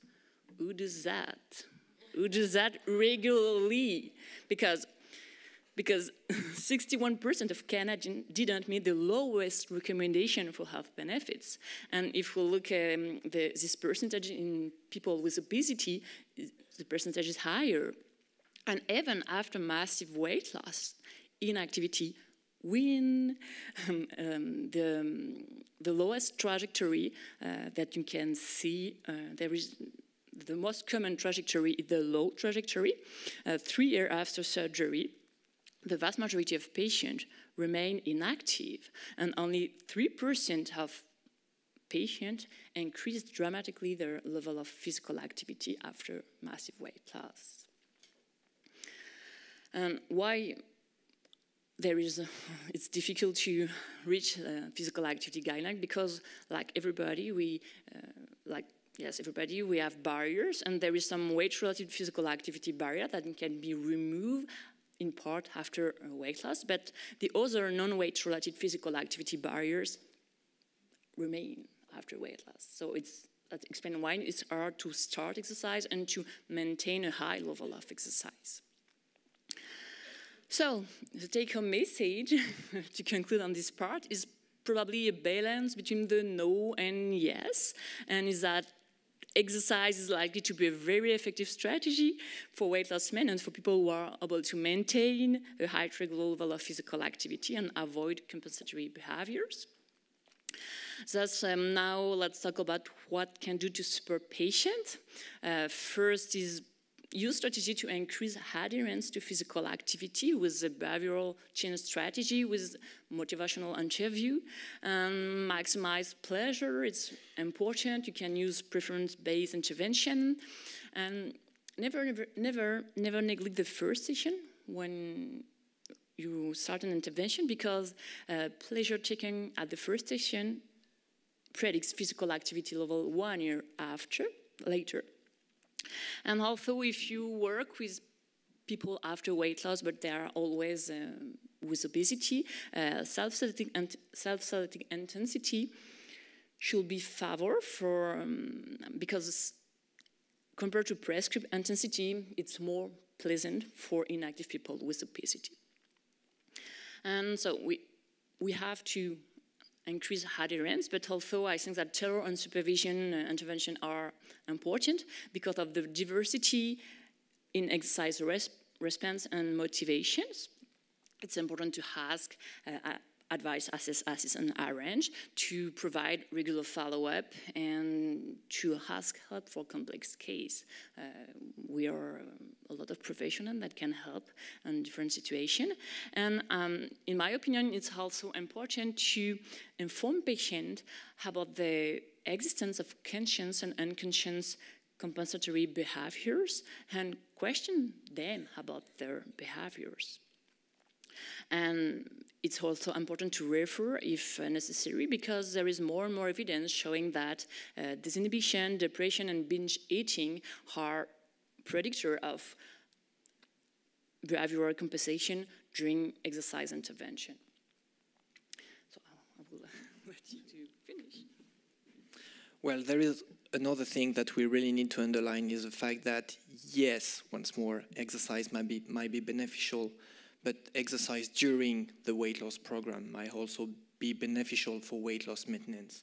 You had some studies showing that indeed when you add exercise to multidisciplinary intervention, you might optimize the effect of the intervention and induce a higher weight loss first, but those people who exercise during the weight loss program are also less willing to regain weight for many reasons, maybe because they have healthy, active habits, so they are used to that, and by exercising during the intervention, they also improve their physical fitness, for instance, so it's easier for them to exercise afterwards.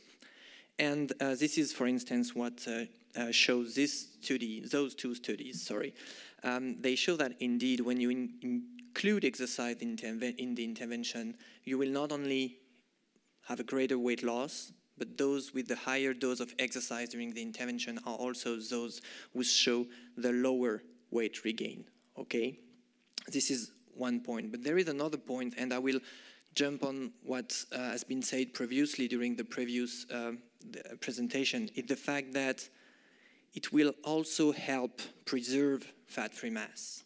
And this is highly important because we now have a lot of information from the Minnesota studies, as you mentioned, and from other analyses from Abdul and others, showing that it's very important to preserve fat-free mass, because once you're going to lose weight, if you lose too much fat-free mass, your body will try to catch up with this loss and will try to recover this fat-free mass. And as you perfectly showed previously, there is a catch-up fat and fat overshooting. So by including exercise during the weight loss program, you will preserve fat-free mass, and then you might avoid this fat overshooting and this overeating afterwards, and then avoid also weight regain. So there is another thing that we really want to stress out, because even though I had to say yes and she has to advocate for the no, we obviously agree on the importance of exercise, and it might not be the best way, or it's certainly not the only solution to maintain weight loss. But it's very important to go over weight loss itself and to think of all the benefits of exercise. It's not all about weight loss. We all know that exercise is not the solution to lose weight, at least not alone. But it's a very good solution to increase quality of life, to increase autonomy, to increase physical fitness, sociability, and many, many other factors that will for sure be beneficial for your present life, but also for your future life, and then you're more willing to deal with obesity, to deal with all those barriers that Aurelie stressed out, and maybe this is how it's going to help you to deal with the weight you've lost and avoid some part of the weight regain. So if we had to sum up physical activity, yes, obviously this is beneficial, and you want to do physical activity. You want to do physical activity during the intervention, and you want to do physical activity after the intervention, and not only focusing on weight loss, but please also focus, as I said, on quality of life, physical fitness, and so on. And if you really want to introduce physical activity, exercise into your prescription and into your programs, you really have to look at adherence, and for that you have to identify the profile of your patients. Which kind of physical activity might be the best fit for which kind of patients. So basically there is no answer. It's obviously yes, but it might not be because it has a direct effect on weight loss maintenance mechanism, but because exercise will obviously optimize all the prescription and all the action you will have with your patients. Thank you.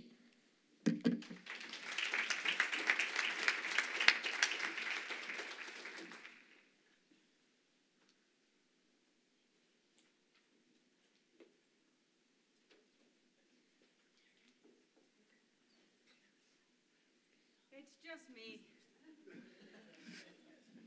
I'll try to argue with myself. So I'm going to take a little bit of a different tact on the concept of the psychology of weight regain, and hopefully give you guys some tools that can be helpful when you're dealing with patients or when you're trying to manage this yourselves. So just in terms of disclosures, these are my grants and the companies that I've done work with all around obesity treatment. One learning objective. It's a big one, because this is essentially what happens to all of us at some point as we try to address the issue of weight maintenance. And again, if we think about bariatric surgery as being sort of the gold standard, and I say gold standard in that it is the weight loss intervention in which weight regain is the most challenging. And as you can see from this picture, it still happens. It's inevitable. And so I think the first thing we need to encourage patients and kind of be okay with for ourselves is that, you know, this is not the exception, this is the rule. And there will be some weight gain, and that's to be expected and to be embraced, and we shouldn't get too down on ourselves. And that has to be a key component when we're talking about kind of any weight loss program. If we come at it from a psychological perspective, looking at psychiatric comorbidities. So we know that there is a high prevalence of psychiatric comorbidities in individuals who also have the illness of obesity.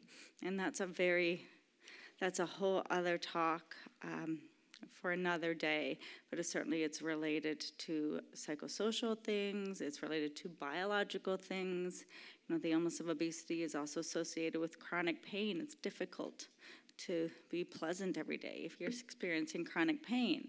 There's issues around lived experience and stigma, and all of those factors rolled into the psychological components of severe obesity. But one thing that we do know, and again, and this is true as well in individuals, this is some Canadian data that I was involved in, the same thing that happens.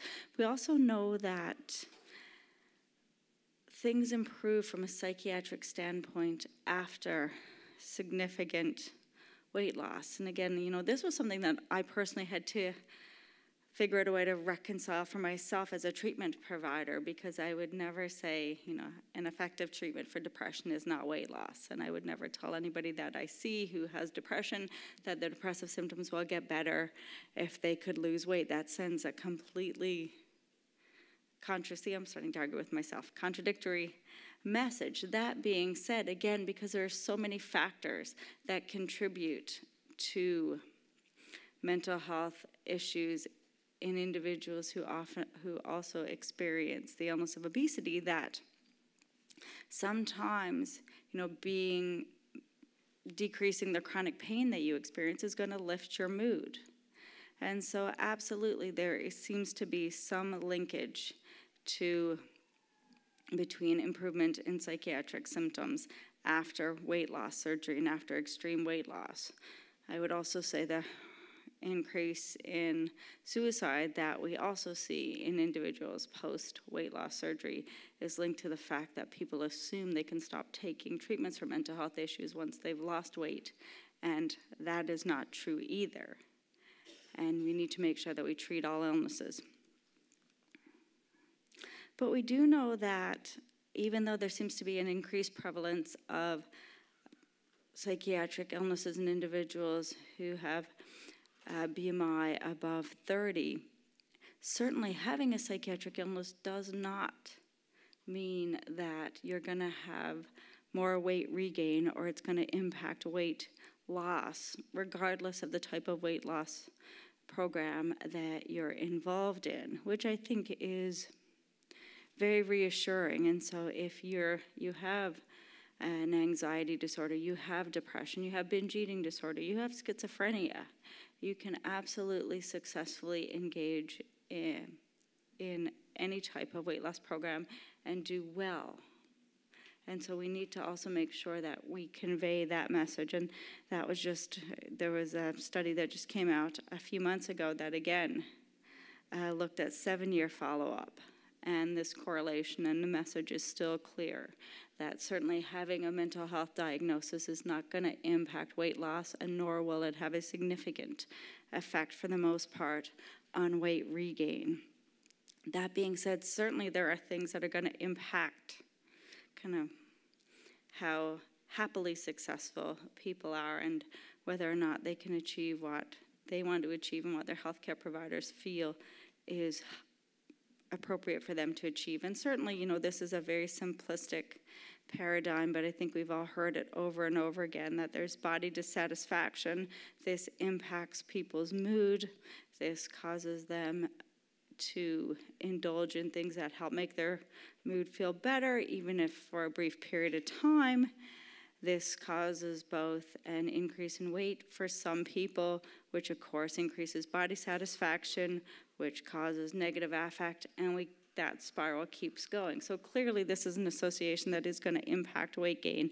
And this was a study that just came out recently looking at weight regain in individuals who had bariatric surgery, and certainly bariatric quality of life decreased as people started to gain weight. And again, the weight gain didn't have to be significant. But again, I think, you know, it was just getting people back involved in this spiral. And so this is something that we need to make sure people are clear about. Weight gain is inevitable. Some weight gain is going to happen, and that doesn't necessarily have to trigger that vicious cycle again. We do also have to be aware of the whole concept of disordered eating. And I really like this slide. You know, what is it that we're really eating when we engage in some of these pathological eating behaviors? It's not the food. It serves many other functions, and I think that that's important that we recognize and try to address to be helpful for our patients. In terms of eating pathology, you know, this was a study from 2010 that saw grazing, binge eating disorder, and something that's sort of called loss of control eating, all were increased post the significant weight loss, and that contributed to weight gain over time. This was a really interesting one, and again, for the clinicians in the room, this was some work that was done by the Toronto group, and they looked at eating pathology post-operatively in terms of individuals who've undergone bariatric surgery. And the only thing that they found, and you know, they found that there was weight gain, some weight gain after surgery, which is inevitable. They found that there was some, you know, dysregulated eating that occurred, but the only thing that was significantly associated with weight gain was a presence of some binge eating symptoms, but those binge eating symptoms weren't picked up by the standard questionnaires and the standard approach, because the hallmark of diagnosing binge eating disorder is to ask somebody, do you engage in eating kind of huge amounts of food in a short period of time, which is physiologically impossible for most people after bariatric surgery. And so if we kind of adhere to the traditional way of questioning about binge eating disorder, we're going to miss it in this patient population. And so it's important that you ask about eating frequency as well, and not huge amounts in one sitting, but are you constantly eating all day? You know, do you feel that, you know, you're eating more calories than you should? Are you engaged in kind of eating behaviors that perhaps you think are problematic? And the binge eating scale actually is a scale that is designed to pick up those types of eating behaviors.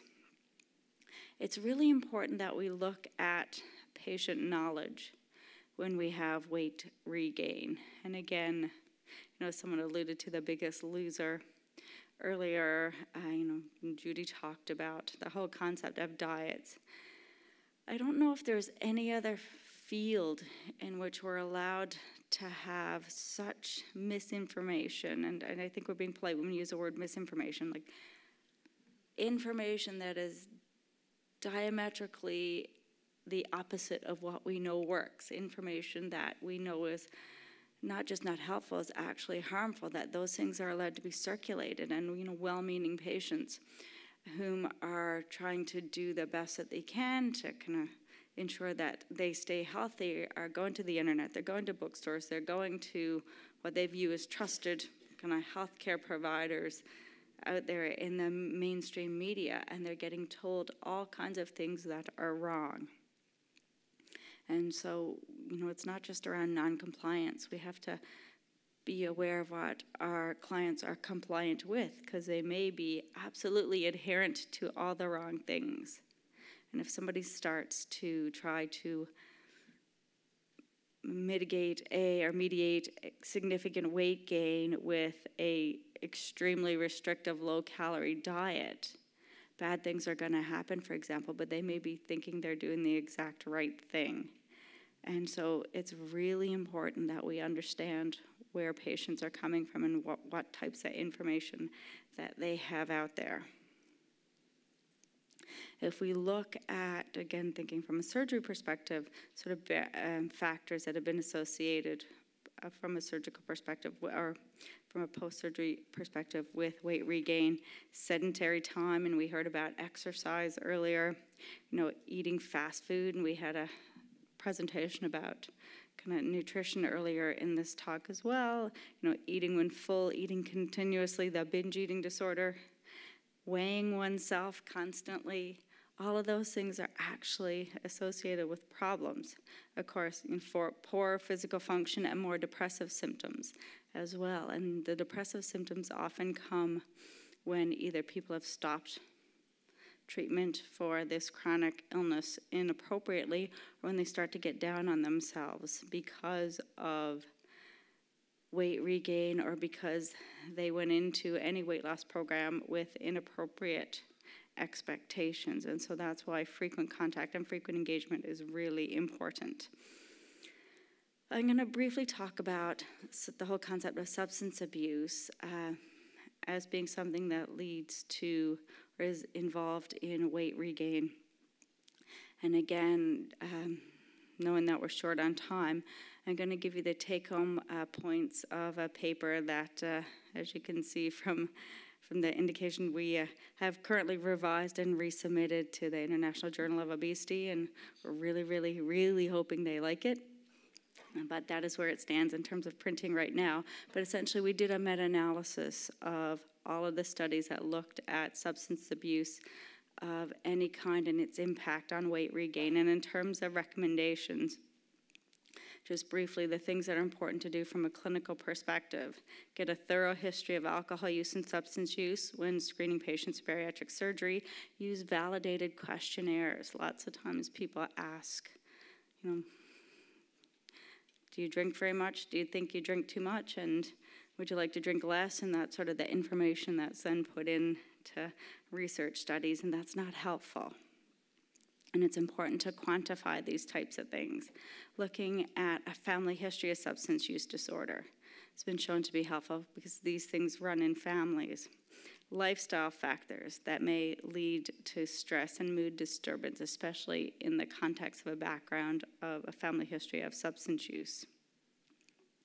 Recommending substance treatment programs for people whom screen positive for substance use disorder, and perhaps recommending that that be changed in terms of their engagement in any type of weight loss program. Importance of follow-up, and then discussing issues related to increased sensitization to alcohol after bariatric surgery.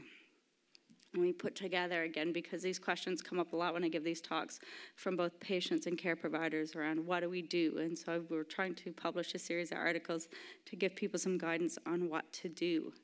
And so these are things that have all been linked to weight gain postoperatively. As Sanjeev alluded to this morning, sometimes, you spend days at conferences listening and talking about things that you feel are very important, and hearing other people talk about things that are very important, and then you get asked by media the most esoteric questions. And this is aside from people blogging about food and the psychopathology of food bloggers. Divorce post-weight loss is the thing that people want to talk about the most with me, which I think is fascinating.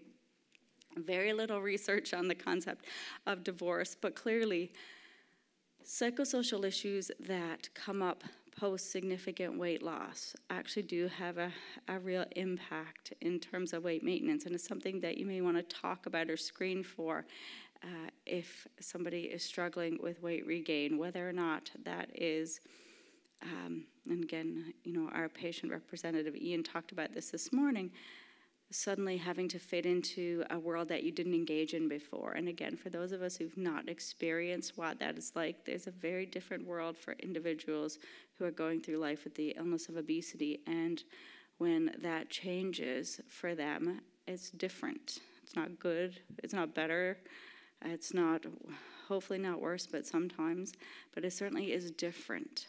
And those things can impact weight regain if people have not been given the tools in order to suddenly deal with the attention. If there's been a history of trauma, these things can be re-triggering for individuals, and there can be significant changes in relationships as well. And again, not necessarily kind of a blame perspective, but if two people got together because both of them like to sit at home and watch Game of Thrones and be very sedentary and enjoy sedentary activities, but one person didn't particularly enjoy that but felt that they had to do that because of their weight, and suddenly they didn't have to do that because of their weight, the couple may not be compatible anymore. And it's very important that those things be addressed when somebody's going into a significant kind of weight loss program. You know, I have had individuals kind of ask that I not inform their partners about the fact that they're going to have weight loss surgery. And they, you know, if my husband contacts you, you have to let him know I'm gone to Niagara Falls to visit my sister for the weekend. Like, as if someone's not going to know that their spouse has just had major surgery. And I would think, I guess I don't know about every relationship, but again, that doesn't speak to a healthy kind of environment in which somebody's going to be able to focus on weight loss and not have extreme stressors. The whole concept of intimate saboteurs, which was a phrase that I used in a review paper looking at factors that impact weight loss, and it's actually a fascinating concept of people that are extraordinarily happy for your weight loss until they're not. And then cakes and cookies and things start showing up at work, and suddenly you're invited out more. And this is a real phenomenon. And again, it bears looking at and understanding the people in your life for whom are supportive and for whom are less supportive. I think the thing to be aware of is the concept, the same old thinking gets the same old results. And I think that very much applies both to individuals who've tried to lose weight in the past and to healthcare providers. I think we need to understand we need to do things differently if we're going to help people be successful. And this is a nice kind of picture of, I think, all of the factors that are important in helping someone maintain long-term weight maintenance. And, you know, even this came out, this is 2016, and, you know, some of them eating breakfast regularly, you know, people would now say are quite controversial, and there's no evidence that breakfast is magic, but I think it would mean adhering to any type of meal plan in a somewhat regulated format, whether or not that's kind of 5 meals a day or kind of 2 meals a day or whatever makes sense for you, but just maintaining sort of a less impulsive eating style and helping someone maintain that are all the things that may be part of weight maintenance for an individual. In terms, just briefly, of some psychological treatments that can be helpful, I think we're now seeing good evidence for behavior modification to help with lifestyle change, certainly recognizing and treating obesity-related comorbidities, and looking at different sort of newer treatments. Mindfulness and the whole concept of mindfulness and mindful eating is a very important one, and again, it really pushes people to be thoughtful in their eating behaviors and just to reduce impulsivity. And again, there's some great apps that people can download. I think Crave is one of them that are pretty cheap, and patients can sort of learn how to do this on their own. Like if you just take your iPhone and go to the app section and Google mindfulness, there's probably 2,000 different apps that will come up, and you can subspecialize mindfulness for sleeping, mindfulness for mood, mindfulness for eating, and then I tell patients, try out the one that seems to work for you. We also need to understand that there are some people who are just not temperamentally suited to mindfulness. I failed yoga, I now do taekwondo. It's just, that's who I am. And so we need to be able to make sure that we kind of meet the patients where they are. I'm more of a CBT type girl. I'm about kind of active behavioral change, and I'm not able to do the meditation things. It's not a skill I have. And so, don't force patients to adapt kind of behaviors that just aren't comfortable, but certainly help them explore these things, because it may not be. I've had the strangest individuals for whom mindfulness has really been helpful that perhaps on the outside you wouldn't have thought would work. And they would have never conned onto it themselves. And it's really been life-changing. Certainly looking at mindfulness as an intervention for adults who are obese or overweight has certainly been shown that it has a significant effect on eating pathology. It can be helpful then on psychiatric illness. And while it has a small effect on BMI, it helps people become happier with where their weight is. And that's actually what we're trying to achieve. Again, some weight loss or some weight gain after weight loss is completely normal and to be expected, and we want to have people be comfortable with that because that helps prevent it from being significant weight gain. The most important thing is to think about kind of interventions and the timing of them, and we want to make sure, for bariatric surgery, for example, we used to do everything before surgery to kind of get people prepared for surgery. We understand that that's not helpful. And now we engage in the weight loss intervention, and we meet people where they are and with what they need. And we have individuals with significant psychopathology who do just fine. And we have other individuals for whom issues pop up that we would not have expected. And so I think you let the patient lead. And it's important to be aware of an armamentarium of different approaches and then meet the patient where they are and with what they need. And so I think, this again is a slide taken from more recently updated bariatric guidelines. And it basically talks about, in order for someone to be successful, you need to understand their weight history, aware of eating disordered symptoms, and make sure that those are managed, psychosocial history, current and past psychiatric disorders, development, attachment style, family history, social supports and stressors, substance use, their adherence motivation, weight loss expectations, and as you heard earlier, physical activity. And I think if we look at all of those components, those are going to be something in there is going to be a problem if somebody's experiencing significant weight gain. And you just need to work with your client to figure out kind of what that is. So again, that's a lot of information in a short period of time. And now I have the podium and the microphone, and so I'm going to take questions. And I will welcome my co-speakers to come up and join me.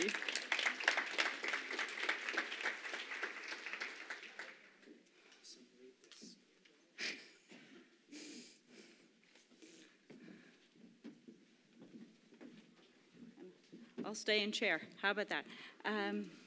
Does anyone have any questions? Please come to, there's 2 microphones. And yes, sir.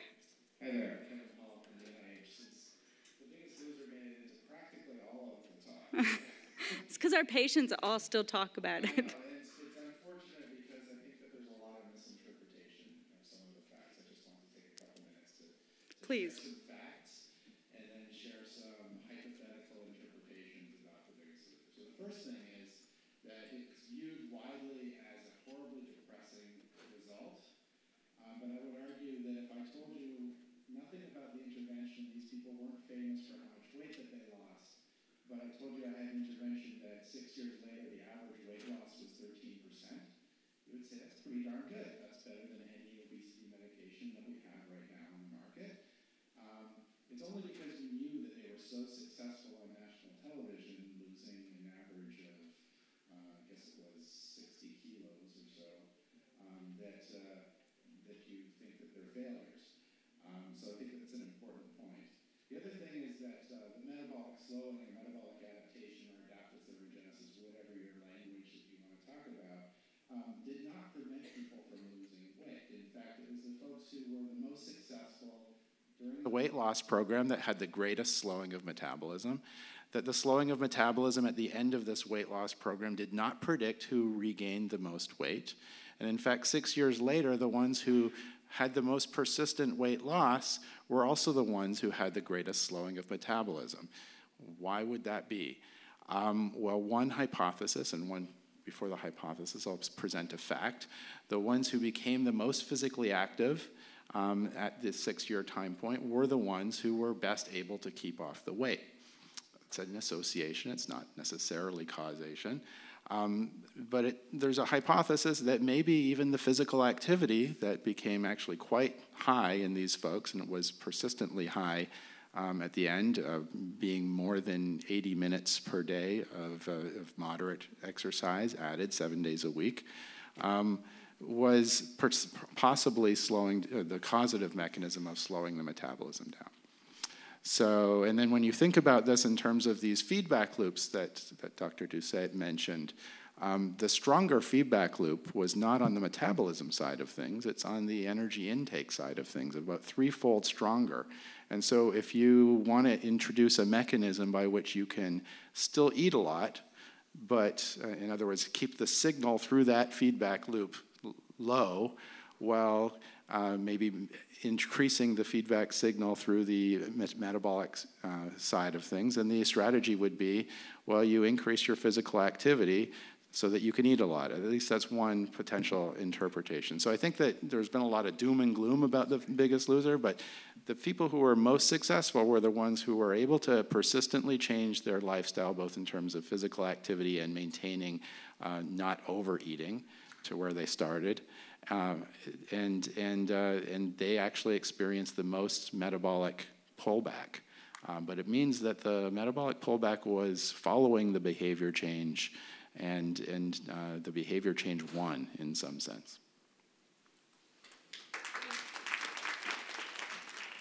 And that is actually a good news story, and that's exactly what we want from people, is to be able to maintain long-term behavior change and then weight loss. I think certainly from a psychological perspective, the issue is the TV show wasn't about 13% sustained weight loss, it was about 60 kilos. And for me, my patients get frustrated if they lose 40 kilos. They think they're a failure because and they jump off the bandwagon. And so again, it's this whole perception. And by no, absolutely, but it's, you know, I always get down when I hear your talk, so that gives me some hope. But you're absolutely right. Is there can anybody else like to respond to that, or we move to the next question? Well, yeah, maybe. Can I ask a question to the audience? Is that possible? We have a question right there, but yes, you go ahead. Well, my question is back at you, Kevin, and I'm just curious as to, you know, what your take or anybody else's take is on the fact that if you look at the National Weight Registry, and I totally agree, it seems that doing physical activity feeds this feedback loop in the way that you're able to eat, in a way that for long term you're able to maintain energy balance. But I'm just curious as to why the energy flux needs to be so high after weight loss. If you look at the latest data looking at doubly labeled water, why do you think it reestablished very close to, on average, obviously, because I've not seen the individual data there, but on average they're at energy balance very close to what individuals living with obesity are. So that's kind of an intriguing question right there. Yeah, I mean, I think that we're, again, in hypothesis generating land of coming up with potential explanations that we actually need to do studies. But, you know, I guess the evolutionary, so Herman Pontzer is a friend of mine who's an anthropologist, and he's studied hunter-gatherer tribes and all of these. He has this idea and has done some, basically calculations about optimal foraging theory, and does it make sense from an evolutionary perspective to have a predictable energy expenditure? And the answer is yes, it makes absolute sense that your body should know how much energy it's expending, and if you've been habitually burning a lot of energy because you happen to have become obese, you're going to want to maintain that energy expenditure. And the only way you can maintain that energy expenditure is by eating a certain amount that matches that value. And then that theory makes certain predictions. If you increase physical activity, then metabolic rate is going to have to slow down to kind of keep more or less the same energy. There's a whole lot of theoretical predictions that match what you're seeing in both the National Weight Control Registry data, matches with what we saw in the Biggest Loser folks. But at this point, it's really just a theory, and I think that we need some very carefully designed experiments that are randomized where we actually can look at causation as opposed to just drawing these hypothetical relationships based on correlations. not locking people away in a barn like you alluded to. That sounds like a Criminal Minds episode. That doesn't sound like, that's not a good experiment. Yes? Well, it's sort of funny because I stood up here at the same time that you stood up, and I feel like my comment and question are in line with what you guys are talking about. First of all, I wanted to just make a comment on how happy I am that the positive side effects of exercise were mentioned today, especially in the context of this weight regain.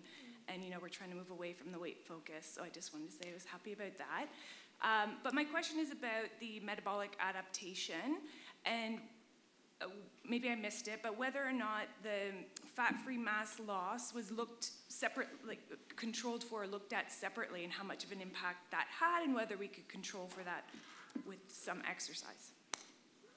Do you want to take this, Judy? Or? Okay. So for most of the predictions that we use, like when we're calculating the predicted values, most of the studies I've looked at actually factor fat-free mass in the equation. So it's predicted based on changes, not in body weight, but in changes in body composition. So it's factored into the equation. Now, I don't know if the question was, if you're able to sustain lean mass during weight loss, will you attenuate the metabolic adaptations? So there's been, again, the jury's kind of still out on this one, but in my experience, and I can only relate a few studies that we've actually done one in postmenopausal women where that was our initial intent. So we used resistance training for 6 months during weight loss. And what we saw, although we weren't, and it's really rare that you're able to preserve the entire lean mass. There's always kind of a contribution of amino acid to the energy deficit, independent of what you do, except for one study that I know of. And the decrement in energy expenditure, at least the resting portion, was exactly the same in the two groups. So the diet only versus the diet plus resistance training. So they're seeing, you know, this relationship that you see between lean mass and resting energy expenditure. One thing that is often forgotten is a great portion of this is not necessarily coming from skeletal muscle mass. The most active contributors is organ mass. So, and there's little control that we have over this during dietary restriction, and there is a decrease of that, and other groups have shown this as well. So, in short, I'm not aware of a study that has actually done maintenance of lean mass during weight loss, and it had a major impact on absolute values. I've never actually seen maintenance of lean mass and metabolic adaptation, so I could have missed one of those. Thank you. Go ahead. So I think mine would be kind of on the other side of the regain part of the metabolic process in terms, I guess my biggest question is, does fat gain plateau when the fat mass hits baseline again? Or does it continue even though fat-free mass, hit baseline? I'll give this one to Judy because she actually showed some data on this one. I think you could see on that slide it was once the fat-free mass reached where it should have gone, like at the initial level, and then the fat mass went up, it kind of stopped it there. It stopped, that, yeah, okay. Because like every time I had you guys had your own, and then it just stopped, so it never continued. So I didn't know if it kind of plateaued when the fat mass hit baseline, fat-free mass hit baseline again. So essentially the overshoot continues until you get back to baseline with the fat-free mass. That's what I read. I'm a clinician. And is that only in the regain period because other behaviors have stopped and you're going back basically to, or is there a point where fat-free mass can kind of keep under baseline and you're just shooting even though you're trying to do exercise and all these behavior changes? So my understanding is, there's limitations to where the studies go up to. So up to the study mark, where the fat-free mass goes back to baseline, you see the fat overshoot. And I would assume that's kind of hopefully where it stops. And the hyperphagia, I think that's where you more elegantly showed it, occurred quite tremendously as that, as everything's trying to get back to its norm. Mm-hmm. And then unfortunately you have that fat overshoot.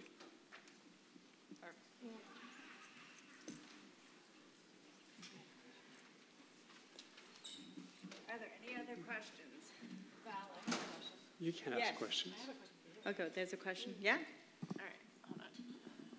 All right, I had 2 questions, actually. Where is it here?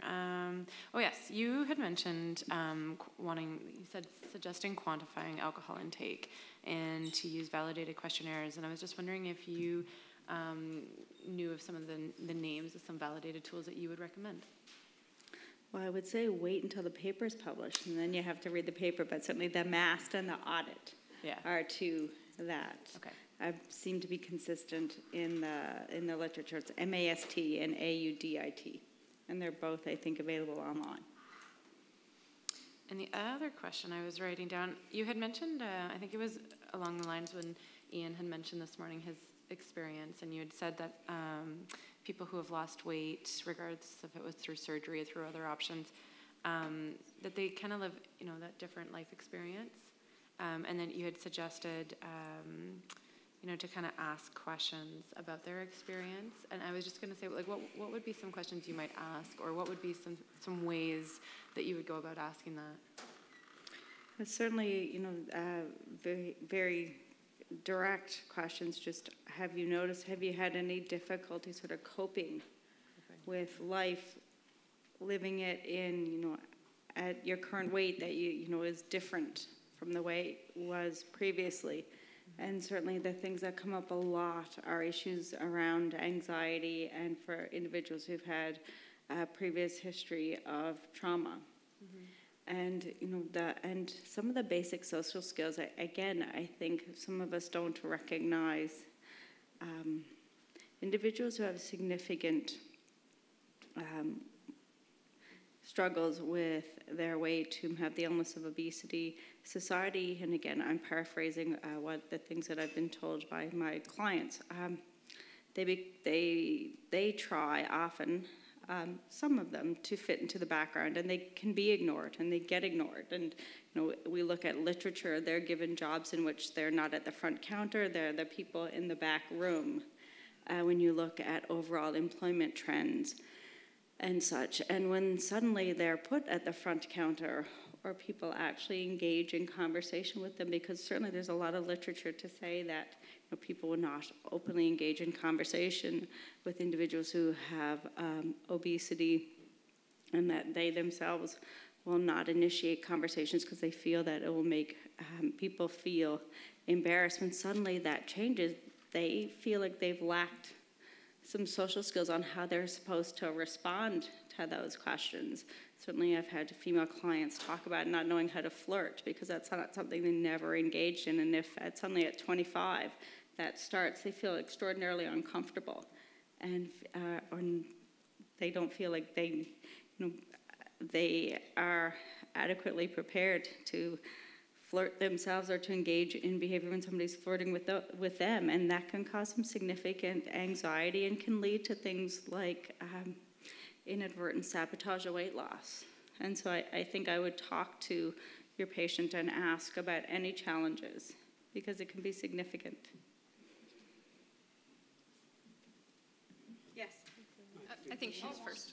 Thanks. I just have a quick question. I'm kind of having a hard time reconciling in my brain. We have so many different numbers that say after bariatric surgery you gain between whatever percentage and whatever percentage of weight regain. But then we're hearing all day that we just eventually you reach a point where you start to regain and you continue to regain. So I'm not sure what message to send to my patients after when they ask me. Right? When they come to say, I'm starting to regain, or, we discharge them at 1 year, what message do I tell them in terms of what to expect in the next however many years? So I took the slides out of my presentation that would have answered that. But the way I tend to use it with our patients is that this is a chronic condition and that this is lifelong. And so when we're looking at kind of weight trajectories, whether it's through, if they've lost weight through surgery, through a meal replacement program, or through medications, that eventually, years down the road, there's going to be something else that has to be added on. And it might be taking a look at the things that are in our control. So it might be looking at our life behaviors. Maybe there's changes to our eating habits. Maybe there's changes to our exercise or our sleeping patterns or our stress management. Maybe there's medications we can add on. Maybe there's a combination therapy of full, partial meal replacements or other options. And again, it's tailoring it to that person. But when we kind of look at those weight trajectory graphs, keeping in mind that if we do nothing at all, the weight would potentially continue to go up. If we are doing something about it, then we can hopefully slow down that trajectory of weight gain. And that doesn't mean everybody. I mean, I think it's very clear to say that there are some folks who don't experience that weight trajectory in such a drastic change that what we've been seeing. But I tend to look at it as, rather than focusing solely on those weight numbers, which is what drives people to see that kind of yo-yoing effect, is if we start shifting that pattern to those quality of life pieces, like the motivation to come off certain medications or reduce the number of medications, improving mobility, being able to play with their kids or grandkids, or whatever it means to them, that value-based for them, then you can tailor interventions. But I spin it in a much more fun, positive way. And I think the data we've collected from our pilot groups has been people feel empowered, more so because they feel that they've been doing it all their life, and they've just been looking at it wrong. They just kept thinking that any weight gain was a failure. Thanks. So don't lose hope. I wanted to, or I guess my question has to do with the weight cycling that we talked about at the beginning of the session there, and how you're mentioning that the negative consequences seem to be in groups of people with lower BMIs who, quote unquote, didn't need to diet in the first place. And so but then we're still looking at helping with weight loss in higher BMI and that. And we also talked a little bit about weight trajectory. So I guess my question has to do with determining those people that are, higher BMI but would benefit from weight loss per se, versus those that might not. And if you might, how do you make those kinds of distinctions? And how their weight loss trajectory would go into that. Because you can take, as we all know, we can take two people with a certain BMI and their weight gain, weight history has been very different, right? So I guess I'm looking at somebody who's, say, a BMI of, let's just say 36, but it's been more or less stable at that for a long time, and that's, in adulthood, their weight trajectory has followed the sort of average trajectory that somebody of a BMI of 24 has also followed. So how would we deal with a situation like that? So I think it boils down to my point being was that, the lower BMI, the lean, should avoid doing the dieting and the weight cycling. So then the question then is, if you're in the obese category, where's the benefit and who should benefit? And, I think there's been some talks about there's the metabolically healthy and the unhealthy metabolic. And we have also many resources too, right? But I think, if you're looking at those that are metabolically healthy, and if they're on their correct trajectory, yay, you're great, you're doing well, you don't need an intervention, love yourself, that type of communication, versus those who are unhealthy and that weight now is problematic. Then key is also what would be the expectations and in terms of goals too, and just 5% might be great, right? We're not talking about losing hundreds of pounds. And then it boils down to, some people just want to lose weight. They're not happy at where they're at. They just want to lose the weight. And you work your way through that. Again, what's the expectations? What's the goals? Because we ultimately want to protect you and keep you at a weight stable, healthy weight that you can continue and have good quality of life. And that quality of life is tremendous. I don't know how many conversations I have per week trying to get people out of dieting and just living their life.